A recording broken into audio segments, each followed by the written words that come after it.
Students of CBSE board class 10 class 12, बच्चों आप सबके एग्जाम्स जो है वो काफ़ी नज़दीक आते जा रहे हैं and this year is going to be a very experimental year now, क्योंकि बहुत से चेंजेस आपके इस सेशन में देख लिए हैं और देखने वाले हैं।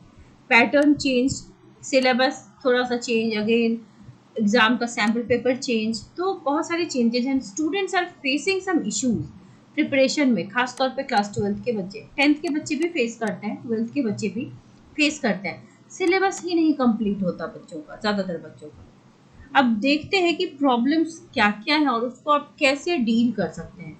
अब सिलेबस कंप्लीट नहीं होता, बहुत से बच्चों में मोटिवेशन की कमी हो जाती है। लगता है कि कैसे कर पाएंगे, नहीं कर पाएंगे, होगा नहीं होगा। वो मोटिवेशन मिलेगी तो आप कहते हैं ना कि अगर आप में हिम्मत हो तो अथाह सागर को पार किया जा सकता है। तो हिम्मत चाहिए, मोटिवेशन चाहिए। आप मोटिवेटेड रहोगे तो कर सकते हो। तो बी पॉजिटिव, मोटिवेटेड फील कीजिए। उसके लिए आप मेडिटेट वगैरह कर सकते हैं।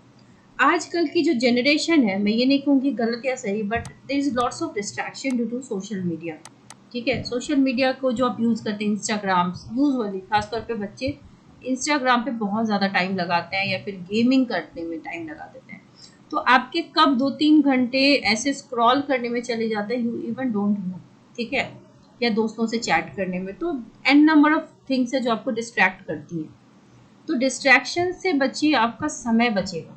ठीक है, find out you have what are the distractions you are facing. कुछ हर बच्चे की अलग अलग डिस्ट्रैक्शन हो सकती है।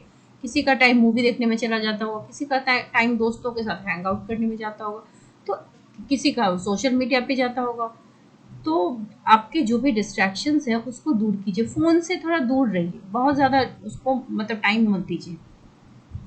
फिर डिस्ट्रैक्शन होती है तो ऑब्वियस सी बात है, आपका कंसंट्रेशन वीक होता है। कंसंट्रेट ही नहीं, अब कई बार होता है बच्चे किताब खोल के तो बैठते हैं, दिन भर बैठते रहते हैं, लेकिन वो पढ़ते नहीं रहते हैं।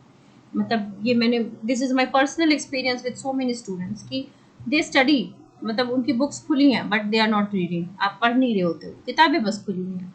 तो because you are not focusing, you are not able to focus, आप कॉन्सेंट्रेट नहीं कर पा रहे। ठीक है, तो कॉन्सेंट्रेशन बहुत ज़रूरी है। कॉन्सेंट्रेशन नहीं होती तो उससे आपको चीज़ें याद रखने में, क्योंकि डेटाज, अगर मैं स्पेशली साइंस स्ट्रीम की बात कर पा रही हूँ, क्योंकि या किसी भी स्ट्रीम में डेटाज, नंबर्स, फैक्ट्स जो होते हैं वो याद रखना बहुत ज़रूरी होता है।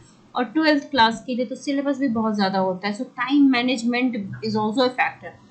आप देखो, सबसे बड़ा प्रॉब्लम, पहला पॉइंट है दैट इज मोटिवेशन। आप मोटिवेटेड रहोगे, अपने आप डिस्ट्रैक्शन कम होगा। डिस्ट्रैक्शन कम हो जाएगा तो अपने आप डिफ़िकल्टी जो कंसंट्रेशन की है वो कम हो जाएगी। कंसंट्रेट करोगे तो चीज़ें जल्दी याद होंगी और टाइम मैनेजमेंट अपने आप हो जाएगा, टाइम बचेगा। फिर you don't enjoy the subject. कई बार होता है कि हम पेरेंट्स के प्रेशर में भी कोई सब्जेक्ट ले लेते हैं।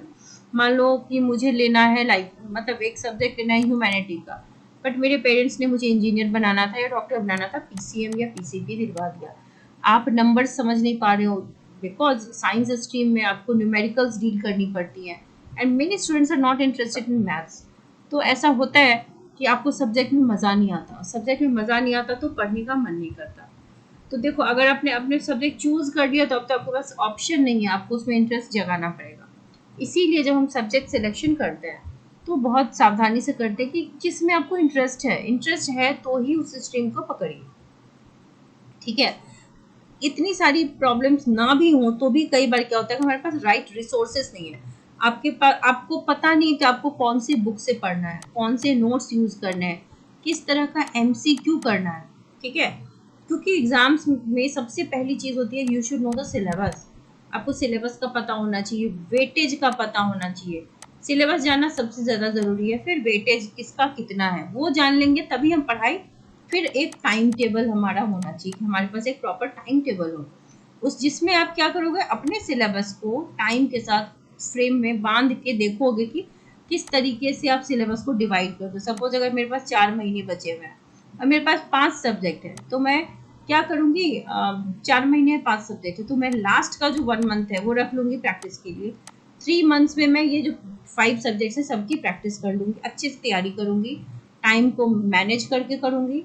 और जैसे जैसे चैप्टर्स खत्म होगा मैं प्रैक्टिस करूँगी, सैम्पल पेपर सॉल्व करूँगी, पीवाईक्यूज करूँगी, एग्जाम्पलर्स करूँगी। और बहुत सारे बुक्स नहीं पढ़ने हैं, एनसीईआरटी बहुत इंपॉर्टेंट है, एनसीईआरटी पढ़ो और साथ में one helping book if you require. बहुत सारे नोट्स, बहुत सारे बुक्स नहीं पढ़िए, you will get confused. And organise yourself, आपका ऑर्गेनाइज होना बहुत जरूरी है, टाइम मैनेजमेंट बहुत जरूरी है। अगर आपका टाइम मैनेज्ड है तो आपको एंटरटेनमेंट का भी कुछ वक्त मिल जाएगा। अगर आप 24 घंटे बुक लेके बैठे हो लेकिन पढ़ते नहीं हो तो आपका गोल अचीव नहीं होता, टारगेट मीट नहीं होती, तो फिर आपको बुक लेके बैठना पड़ता है। ठीक है, कई बार बच्चे पेरेंट्स को दिखाने के लिए भी बुक लेके बैठते हैं, और मेजरली वही होता है, बहुत से बच्चे पेरेंट्स के डर से बुक खोल तो लेते हैं बट दे डोंट स्टडी, चीज़ें समझ में नहीं आती। मान लो चैप्टर 1 नहीं पढ़ा, 2 नहीं पढ़ा, डायरेक्टली 3 पढ़ने जाओगे समझ में नहीं आएगा। तो ये सारे इश्यूज हैं। इसका और कोई सोल्यूशन नहीं है, एक ही सोल्यूशन है, पढ़ना। जो मैंने आपको स्टेप्स बताया, सिलेबस अभी देखो, नहीं देखा है तो वेटेज चेक करो, टाइम टेबल बनाओ और इजी टॉपिक से स्टार्ट करो। आपके पास जितना समय बचा है, 4 महीना अगर बचा हुआ है तो 3 महीने में 5 सब्जेक्ट को निपटाओ। लगभग 1.5 जो होता है पार्ट ऑफ द सिलेबस, उसको 1 महीने में टारगेट करके खत्म करो। जैसे एक चैप्टर खत्म होता है, एनसीईआरटी को करना ही करना है, उसके बाद एग्जाम्पलर करो, सैम्पल पेपर करो एंड पीवाईक्यूज करो। और इस तरीके से अपने टॉपिक्स को धीरे धीरे इजी से मॉडरेट की तरफ जाओ, मॉडरेट से डिफिकल्ट की तरफ जाओ, क्योंकि डायरेक्टली आप डिफिकल्ट चैप्टर पढ़ने जाओगे ना तो नहीं समझ में आएगा, है ना। तो इस वजह से इस तरीके से ऑप्टिमाइज करके पढ़ोगे तो आप अच्छे नंबर के आप टॉपर बन सकते हो। ऐसा नहीं होता है कि टॉप जो टॉपर्स होते हैं उनका कोई बहुत बड़ा ये होता है, स्कीम होता है। ऐसे ही छोटे छोटे छोटे छोटे गोल्स मीट करते जाओ। छोटा एक चैप्टर निपटाया, दूसरा निपटाया, निपटते निपटते देखोगे आपका जो सिलेबस का जो घड़ा है वो भर गया और आपकी तैयारी अच्छी हो गई। तो फोकस करना is a very very important thing. Motivated रहिए, बी ऑप्टिमिस्टिक, अपना टारगेट रखो 98% कि भाई उससे कम तो लाना नहीं है, चाहे उसके लिए जो हो जाए। अभी तक नहीं पढ़ा कोई दिक्कत नहीं है, जो समय बचा है 4 महीने, आई विल यूटिलाइज इट। और हैव कॉन्फिडेंस इन योरसेल्फ, खुद पे कॉन्फिडेंस रखोगे तभी तो कुछ कर पाओगे। ठीक है, दूसरी अगर घर में डांट ही पड़ रही है, टीचर्स भी बोल रहे हैं, ठीक है नहीं पढ़ा, डांट दिया, कोई नहीं, अब जो टाइम है उसको यूटिलाइज करो एंड डू वेल, अच्छे से पढ़िए ताकि आप अच्छा स्कोर कीजिए।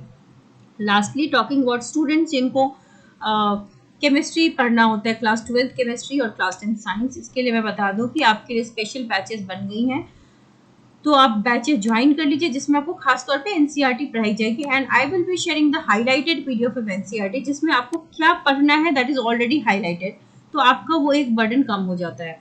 एंड जो क्लासेस होती है उसमें हम हर एक पॉइंट पे आपको बताते हैं कि कहाँ से क्वेश्चन आता है।